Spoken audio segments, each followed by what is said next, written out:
The U.S. Air Force set out to return to Cold War numbers by growing nearly 25% and taking on hundreds more planes to form an additional 74 squadrons, Air Force Secretary Heather Wilson announced. The U.S. Air Force, which typically acquires aircraft only after long vetting and bidding processes, will attempt the radical change in short order to fulfill President Donald Trump's vision of a bigger military to take on Russia and China. In the U.S.'s new National Security Strategy, National Defense Strategy, and Nuclear Posture Review, the Trump administration redefined the U.S.'s foremost enemies not as rogue groups like ISIS or Al-Qaeda, but China and Russia.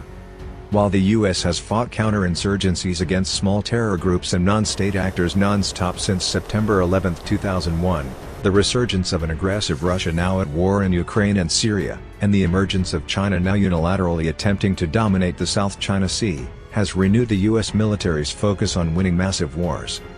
The U.S. Navy has announced similar plans to grow its fleet size by nearly a third and shift tactics to better challenge Russia and China. But now the Air Force plans to grow in all directions at once, with more space, cyber warfare, logistical support, drones, tankers, and combat aviation all at once. The Air Force announced a goal of 386 squadrons, up from 312. Depending on the airframe, a squadron can have 8 to 24 planes.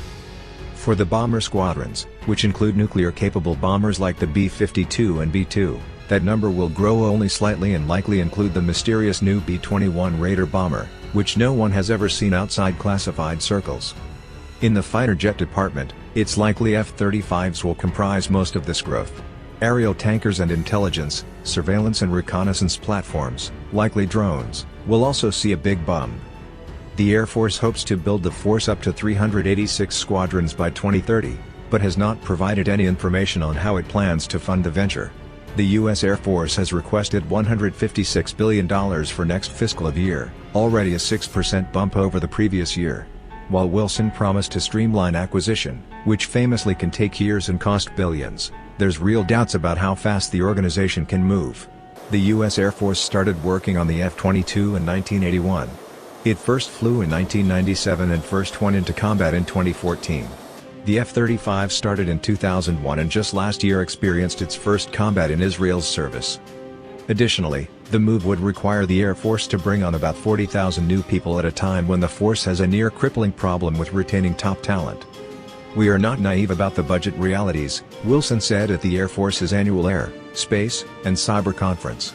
"At the same time, we think we owe our countrymen an honest answer on what is required to protect the vital, national interests of this country under the strategy we have been given, and so we believe this is, if not the perfect answer, it is an honest answer to that question: what is the Air Force we need?"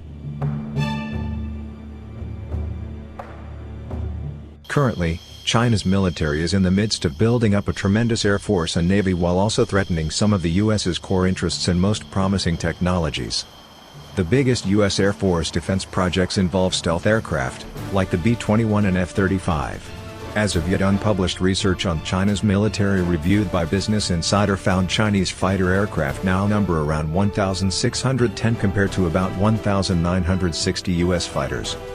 China has made strides towards quantum radars designed to negate the U.S. stealth advantage as well as a stealth fighter of its own, the J-20.